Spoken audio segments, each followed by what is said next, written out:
Hello दोस्तों, एक बार पुनः आप सभी का आपके अपने YouTube channel DL study classes के प्लेटफार्म पर बहुत बहुत स्वागत है। दोस्तों, आज हम रीजनिंग का पार्ट 2 करेंगे और रीजनिंग के इस वीडियो में उन्हीं क्वेश्चनों को सम्मिलित किया गया है जो कि प्रीवियस ईयर के एग्जाम में पूछे गए हैं और आने वाले एग्जाम में पूछे जा सकते हैं। तो जाके आप लोग इस वीडियो को एक बार जरूर देखिए ताकि आपको एग्जाम में क्वेश्चन को हल करने में आसानी हो और पता चल सके कि किस प्रकार के क्वेश्चन रीजनिंग से हमारे एग्जाम में पूछे जाते हैं। तो चलिए अपने क्वेश्चन की ओर आगे बढ़ते हैं।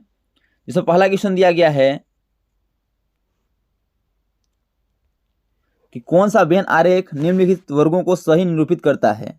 बताना है कि सूर्य, बुध और तारा के बीच हमें वेन आरेख बताना है और इन चार वेन आरेख में से कौन सा वेन आरेख सही हो जाएगा। तो सूर्य का संबंध आपका तारा से है, लेकिन बुध का संबंध न सूर्य से है और न तारा से है। तो इसका हम वेन आरेख बनाएंगे। तो सबसे पहले हम सूर्य को बनाएंगे। और सूर्य एक तारा के अंतर्गत आता है, तो इसे हम एक तारा के अंतर्गत कर देंगे। एक तारा के अंतर्गत सूर्य को कर देंगे। और जो बुध है, बुध आपका ग्रह है, यह सूर्य और तारा से संबंधित नहीं है, तो यह अलग बनेगा। यह आपका बुध ग्रह बनेगा। तो यह आपका इस प्रकार वेन आरेख बनेगा और इस प्रकार वेन आरेख आपका ऑप्शन नंबर डी पर दिया गया है, इसलिए इसका option number D correct answer हो जाएगा। अगला दिया गया है कि यदि बी यद ग्रेड एन बराबर 1 यद ग्रेड 6 और डी यद ग्रेड टी बराबर 2 यद ग्रेड देन 4 लिखा है, तो यफ यद ग्रेड पी बराबर क्वेश्चन मार्क दिया है, यानी कि यफ यद ग्रेड पी बराबर क्या संख्या होगा। तो यदि हम देखते हैं कि बी यद ग्रेटर देन एन को क्या लिखा है, तो एन को लिखा है 1 यद ग्रेटर देन 6 लिखा है। इसी प्रकार डी यद ग्रेटर देन टी को क्या लिखा है, तो इसको लिखा है 2 यद ग्रेटर देन 4 लिखा है।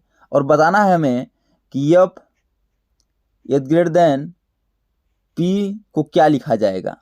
अब हम यदि इसको देखते हैं तो पहले इसे हम नंबरिंग करके देखते हैं। यानी बी आपका आ जाएगा किस पे, 2 पे। बी किस पर आएगा, 2 पे आएगा। और एन किस पे आएगा, 16 पे आएगा। एन किस पे आएगा, 14 पे आएगा। यदि हम 14 और 2 को जोड़ देंगे तो आपका हो जाएगा 16। और 16 यानी 1 और 6, यानी 1 के बीच में हम यद ग्रेटर देन कर देंगे तो आपका यह बन जाएगा 1 यद ग्रेटर देन 6। इसी प्रकार डी यद ग्रेटर देन टी को देखते हैं तो डी आपका आता है किस पे, तो डी आता है आपका 4 पे और टी आता है आपका 20 पे। यदि इसे जोड़ देंगे तो हो जाएगा 24। और 24 यानी 2 और 4 के बीच यद ग्रेटर कर देंगे तो 2 और 4 बन जाएगा, यानी यह भी बन जाएगा, यानी यह लॉजिक काम कर रहा है। इसी प्रकार हम यफ यद ग्रेटर देन पी को भी करेंगे। यानी यफ किस संख्या पे आता है, तो यफ आपका आता है 6 पे। किस पे आता है, तो 6 पे आता है। यानी कि यफ का क्या हो जाएगा, तो 6 हो जाएगा। और पी का क्या हो जाएगा, तो पी का हो जाएगा आपका 16। क्या हो जाएगा, 16।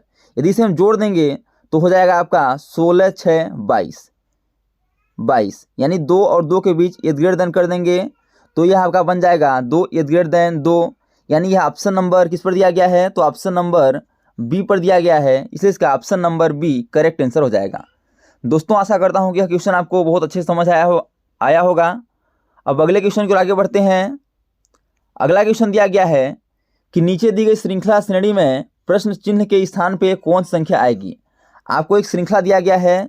श्रृंखला है 931, 131, 573, 179, 971 और इसी प्रकार बताना है कि क्वेश्चन मार्क के पे कौन सा अंक आएगा। अब यदि इनके बीच का अंतर देखते हैं तो इनके बीच का अंतर काफ़ी अंतर है।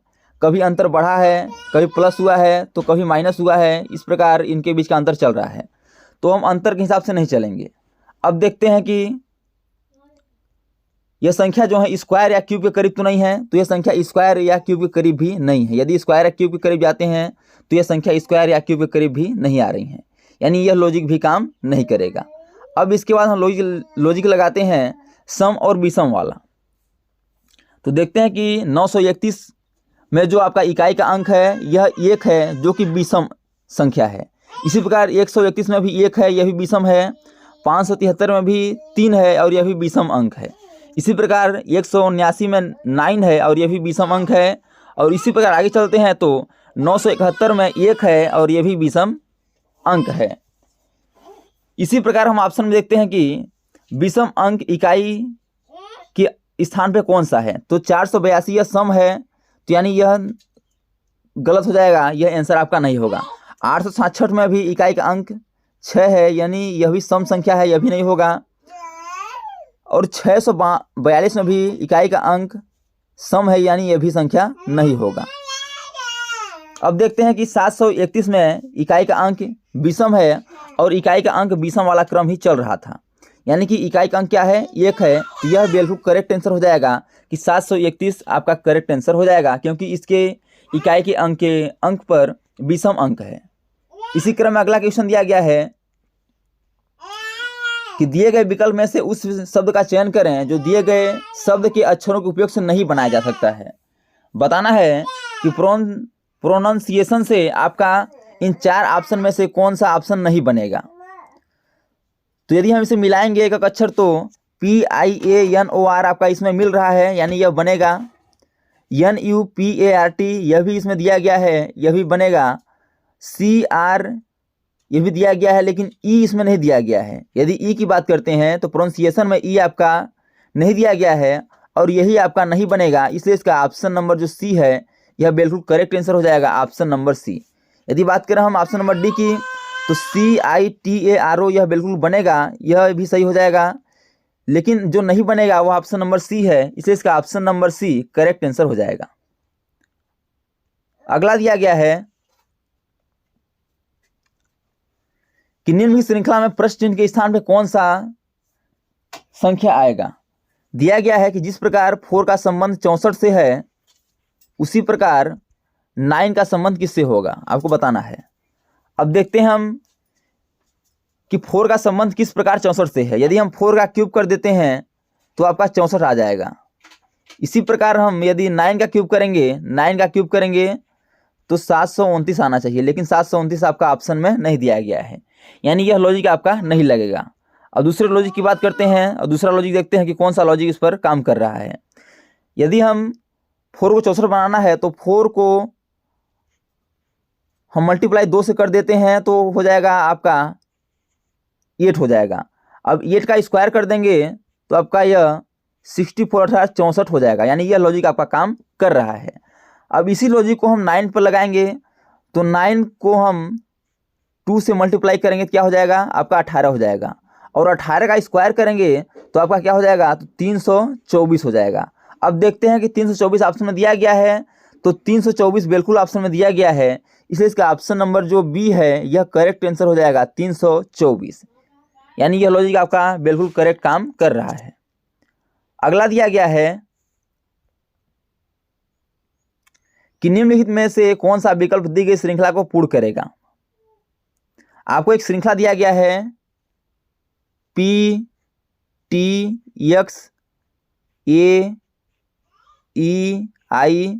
AEILPT और बताना है कि अगला जो संख्या क्या होगा। अब देखते हैं कि P का संबंध जिस प्रकार A से है उसी प्रकार L का संबंध किससे होगा। तो यदि हम P और L के बीच का अंतर देखते हैं तो बहुत अधिक अंतर होता है, तो इसे हम एक शब्द को छोड़ के देखते हैं। यदि हम P का संबंध सीधे L से करते हैं, P को सीधे L से ले जाते हैं तो P आपका आता है 16 पे और L आता है आपका 12 पे, यानी -4 हुआ है, यानी कि 4 कम हुआ है। इसी प्रकार T को हम T का संबंध P से देखते हैं तो यहाँ भी -4 हुआ है, और इसी प्रकार X का संबंध यदि हम T से करते हैं तो यहाँ भी -4 हुआ है। अब इसी प्रकार हम ये में -4 करेंगे ई में भी -4 करेंगे और आई में भी -4 करेंगे तो हमारे क्वेश्चन का आंसर आ जाएगा। अब देखते हैं कि ई में -4 करेंगे तो क्या आएगा। तो ए में -4 कर देंगे तो ए आपका 1 पे आता है, और यदि -4 कर देंगे तो आपका आ जाएगा यह डब्लू, यह आपका क्या आ जाएगा, हाँ डब्लू आ जाएगा। और ई यानी 5 में -4 करेंगे तो ए आएगा, तो डब्लू ए हो गया। और आई यानी 9 में से -4 करेंगे तो 5 आएगा, यानी ई आ जाएगा। यानी कि WAE यह किस ऑप्शन में दिया गया है, तो ऑप्शन नंबर डी में दिया गया है, इसलिए इसका option number D correct answer हो जाएगा, WAE। अगला दिया गया है कि निम्नलिखित में से कौन सा विकल्प दी गई श्रृंखला को पूर्ण करेगा। आपको एक श्रृंखला दिया गया है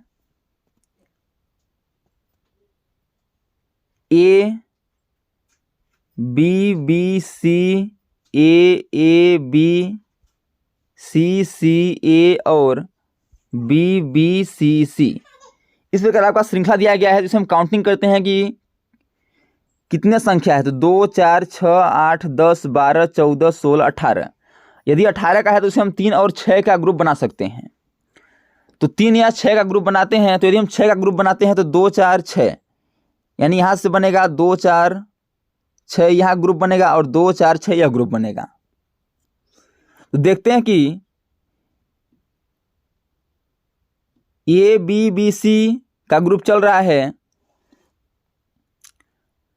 तो BBC यानी कि यहाँ भी क्या आ जाएगा, C आ जाएगा, C आएगा, और A यहाँ भी A आएगा। AABBCC का ग्रुप चल रहा है, तो यहाँ भी B हो जाएगा, और यहाँ CC दिया गया है, और AABBCC। यानी कि यदि देखते हैं कि खाली स्थान में क्या आएगा, तो A C B और A। तो A C B A कहाँ दिया गया है, तो A C B A option number C पर दिया गया है, इसलिए इसका option number C correct answer हो जाएगा। दोस्तों मैं आशा करता हूँ कि यह क्वेश्चन आपको अच्छे समझ आया होगा। अब नेक्स्ट क्वेश्चन की ओर आगे बढ़ते हैं और देखते हैं कि इसका करेक्ट आंसर क्या हो जाएगा। दिया गया है कि 55 विद्यार्थियों की कक्षा में शीतल का स्थान बाएं से 28वां है, तो बताइए दाएं से कौन सा स्थान होगा।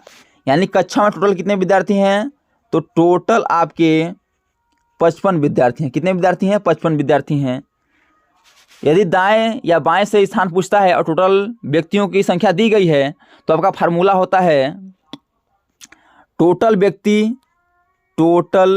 व्यक्ति बराबर लेफ्ट प्लस राइट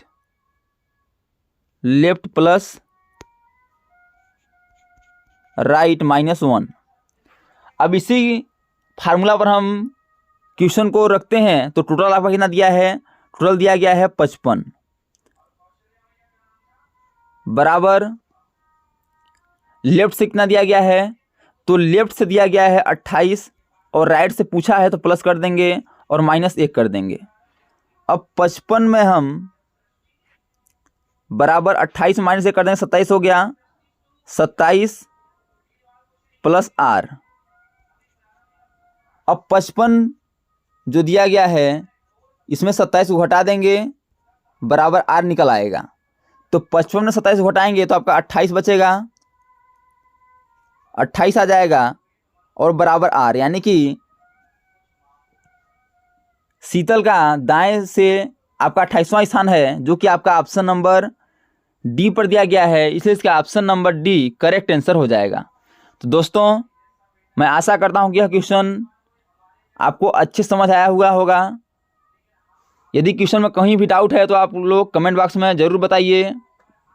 और दोस्तों इसी प्रकार के क्वेश्चनों को पाने के लिए हमारे यूट्यूब चैनल को लाइक शेयर सब्सक्राइब कर बेल आइकन को प्रेस करना न भूलिएगा, ताकि जब भी नई वीडियो अपलोड हो सबसे पहले नोटिफिकेशन आप तक पहुँचे। तो आज तक के लिए इतना ही, मिलते हैं नेक्स्ट वीडियो में। तब तक के लिए जय हिंद, वंदे मातरम।